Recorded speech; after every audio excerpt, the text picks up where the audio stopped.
Airplane का crash एक highly technical issue है। ये कोई भारत और भारत सरकार का विषय नहीं है।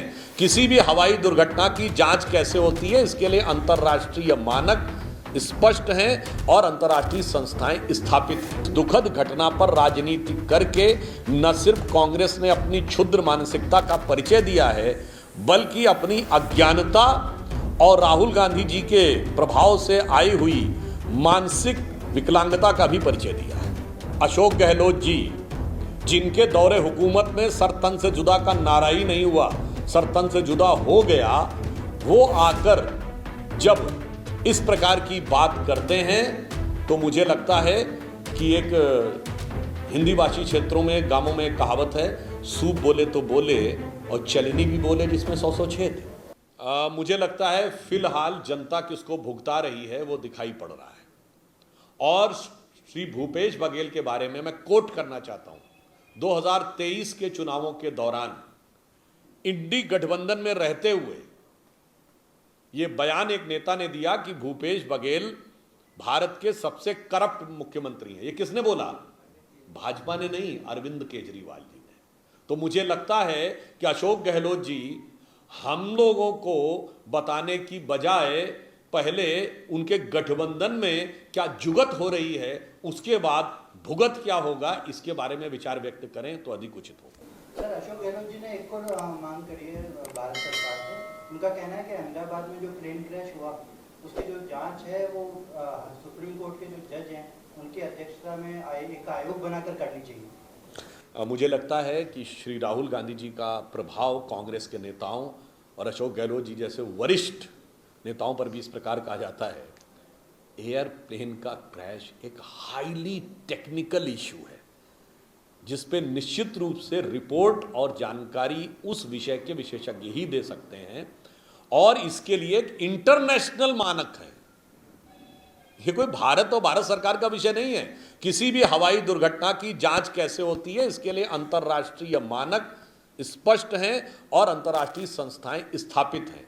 मगर उसके बावजूद भी इस चीज पर, इस दुखद घटना पर राजनीति करके न सिर्फ कांग्रेस ने अपनी क्षुद्र मानसिकता का परिचय दिया है, बल्कि अपनी अज्ञानता और राहुल गांधी जी के प्रभाव से आई हुई मानसिक विकलांगता का भी परिचय दिया है।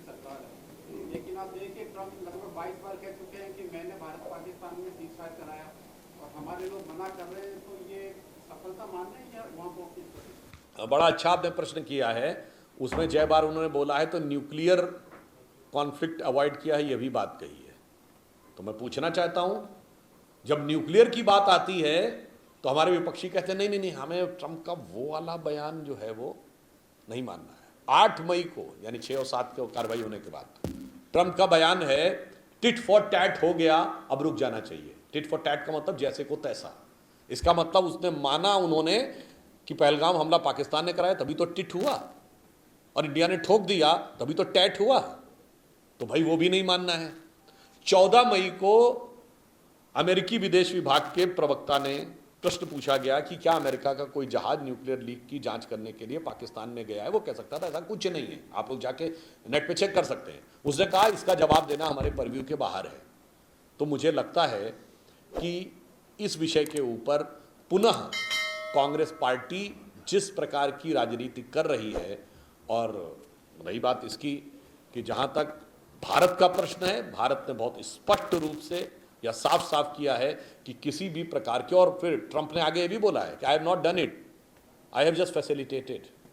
मगर क्या बताएं, वो फैसिलिटेशन भी है, वो कांग्रेस के माइंड को कैलिब्रेशन नहीं दे पाता है, क्योंकि उनके दिमाग में इतना फ्रस्ट्रेशन भरा हुआ है कि जिसकी वजह से उनका विजन पूरी तरीके से ब्लॉक हो गया।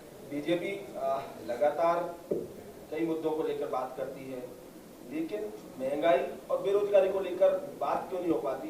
क्योंकि तमाम आरोप भी लगते हैं कि देश में महंगाई बढ़ रही है, लगातार आम उपभोक्ता से चीजें दूर हो रही है। इस बात को लेकर कहीं सुनाई नहीं पड़ता। हाँ, बहुत आपने अच्छी बात कही है। आज लेटेस्ट महंगाई की दर देखिए क्या आई है, 2.1%, जो पिछले एक दशक में सबसे कम है, एकदम बॉटम लाइन पे। दूसरा, हमारी विकास दर कितनी है? 6.5% जो विश्व की बड़ी अर्थव्यवस्थाओं में फास्टेस्ट ग्रोइंग इकोनॉमी है, यानी rate of inflation growth rate का 1/3 है। आम भाषा में कहूं, महंगाई की दर विकास दर की 1/3 है। भारत के इतिहास में ऐसा कितनी बार हुआ है? और जो लोग एम्प्लॉयमेंट अनएम्प्लॉयमेंट की बात करते हैं, अप्रैल 2025 तक का डाटा अवेलेबल है, उसमें एम्प्लॉय प्रोविडेंट फंड यानी कर्मचारी भविष्य निधि खाता, जिसमें कर्मचारी अपना प्रोविडेंट फंड डालता है और उसका नियोक्ता भी डालता है, 19 लाख से अधिक खाते खुले, यानी 19 लाख से अधिक लोगों के रोजगारों का सृजन एक महीने में हुआ है। इसीलिए हम यह बात कहना चाहते हैं, महंगाई के ऊपर बात करने, विकास के ऊपर बात करने, रोजगार सृजन पर बात करने का कोई आधार कांग्रेस के पास नहीं बचा है।